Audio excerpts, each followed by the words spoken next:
Olá, povo de Deus, a paz seja com todos. Eu, mais uma vez, aqui a irmã Carmen, vou estar compartilhando uma mensagem com vocês.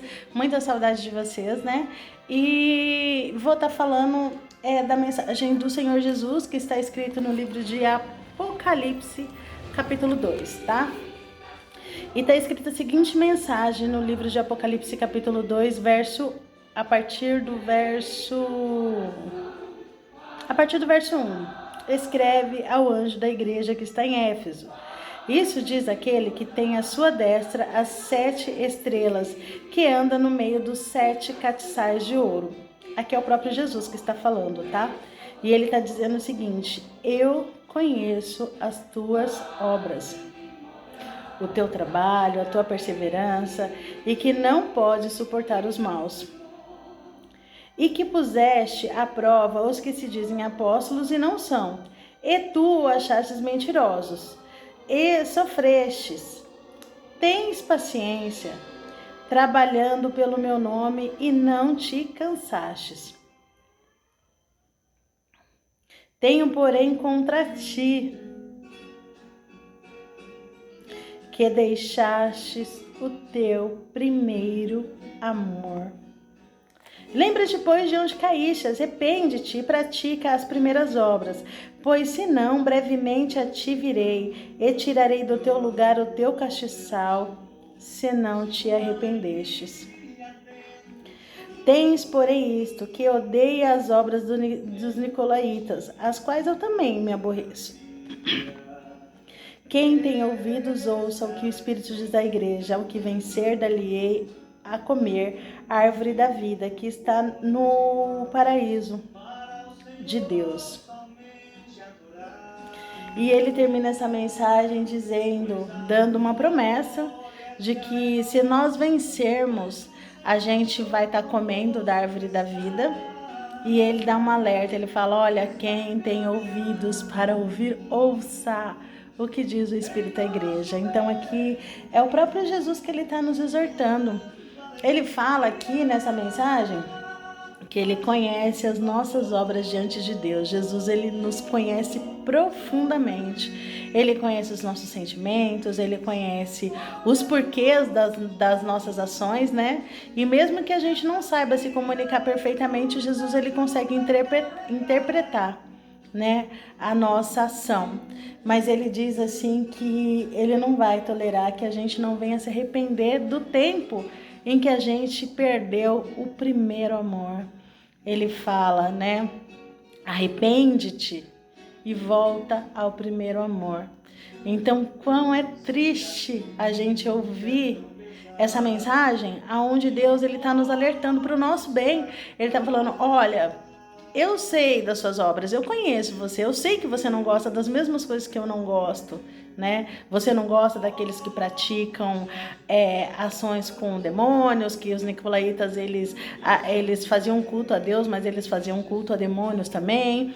Porém, ele diz assim: o tratar é com você, não é com eles. Né? Ele fala assim: ó, lembra-te de onde você caiu e arrepende-te, volta, como se ele estivesse falando: volta, porque eu sou capaz de tirar o castiçal.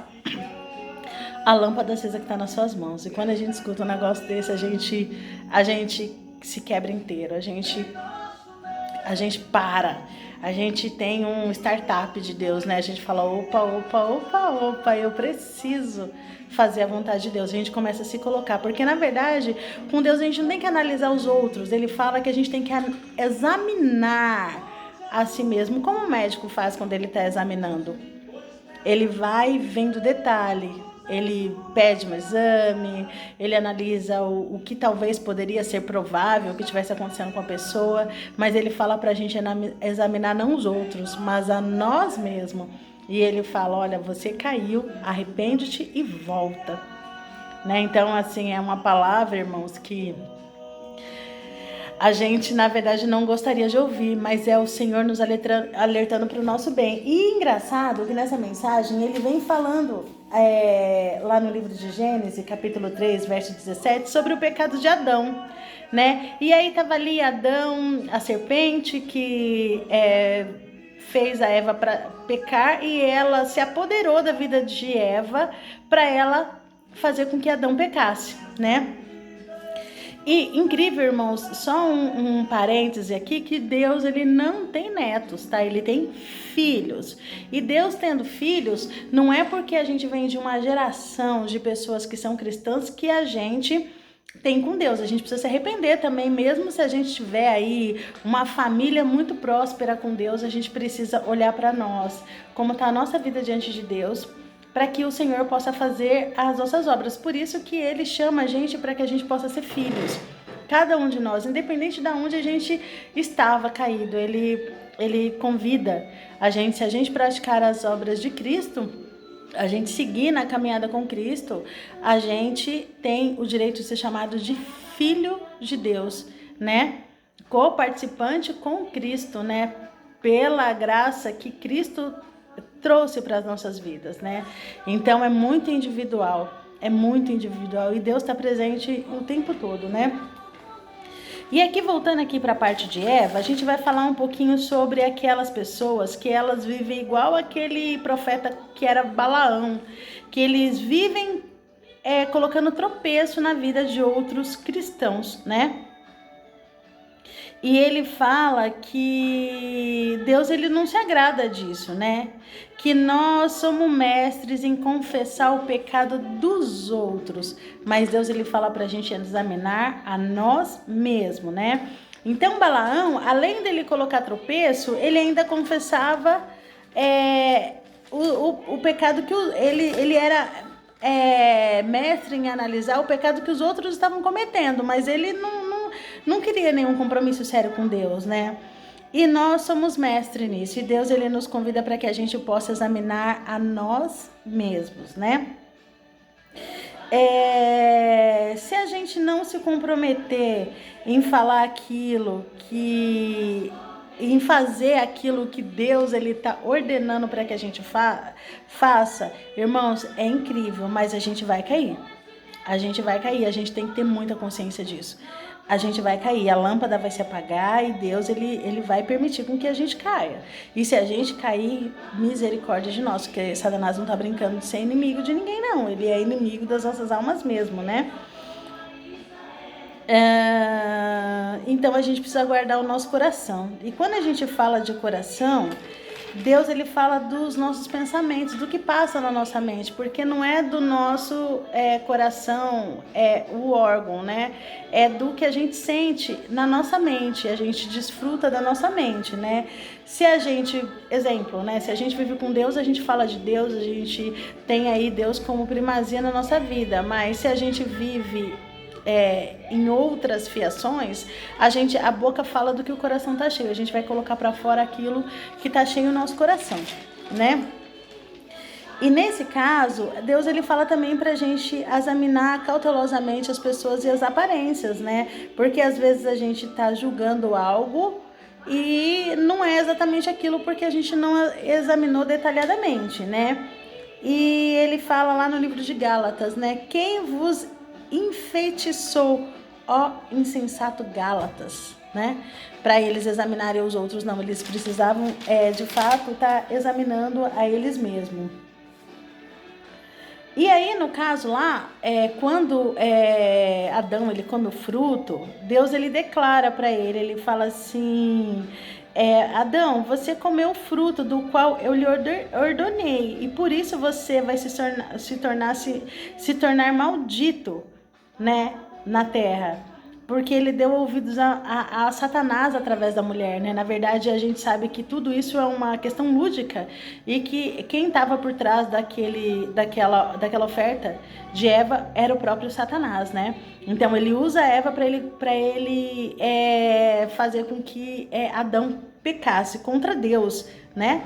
Então aí foi aonde ele se tornou. E nós nascemos hoje, né?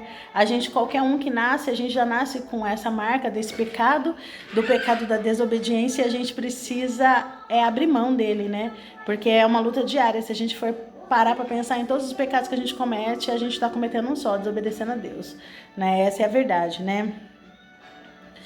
E isso é uma cilada do próprio Satanás, né? É um tropeço, né? Que ele coloca em nós, que a gente acha que a gente vai conseguir, mas o Senhor, ele nos alerta que pela desobediência, por a gente não conseguir ir avante, por a gente perder o primeiro amor, ele acaba apagando a nossa luz, né? E nós nascemos com esse vírus infectados do pecado, porém a gente tem uma graça, a gente tem hoje o discernimento do bem e do mal, a gente pode fazer as nossas escolhas mais assertivas, a gente tem esse direito, né, de a gente negar o nosso eu e fazer a vontade de Deus, né, e deixar de fazer o mal e não sofrer as consequências da culpa do pecado, né? Nós não queremos ser fugitivos e errantes pelo mundo, né? E isso é uma responsabilidade nossa hoje, né? A culpa do mal que a gente pratica torna a gente fugitivo, né? Da presença de Deus, né? Então, por isso a gente precisa estar muito alerta. A gente precisa saber que Deus ele está de olho nas nossas obras e a gente precisa vencer, irmãos. A gente precisa vencer Satanás a qualquer custo, a qualquer preço. A gente tem que pedir coragem para Deus. Senhor, olha, me dá então, se for necessário, né? Me dá um pouco mais de coragem para que eu possa agir conforme o teu querer e a tua vontade, porque a gente sabe que sozinho a gente não consegue. Sem Jesus, sem o Espírito Santo, a gente não consegue, né? E Satanás ele vai usar as armas que ele quiser, que ele puder, para que ele possa afastar a gente do propósito de Deus na nossa vida. E a gente se afastando do propósito de Deus, a gente está exatamente propenso a, como diz aqui no livro de Apocalipse, capítulo 2, né? Deus ele fala, né?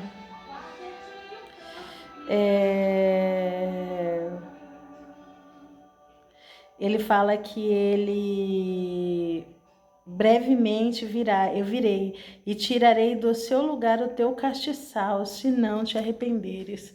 Então, imagina, irmãos, essa aqui eu acho que é a passagem dessa mensagem que deixa a gente em estado de choque, né? Choque espiritual mesmo, choque de realidade, porque imagina a gente estar sem a presença de Deus na nossa vida, né? Não dá nem para imaginar, é uma coisa terrível.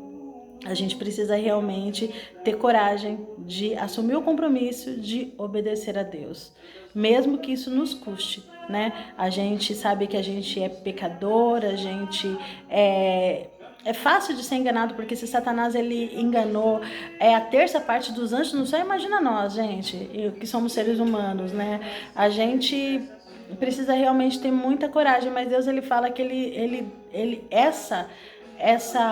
essa ação que a gente conhece do bem e do mal, ela dá um parâmetro pra gente saber quando a gente tá acertando e quando a gente tá errando.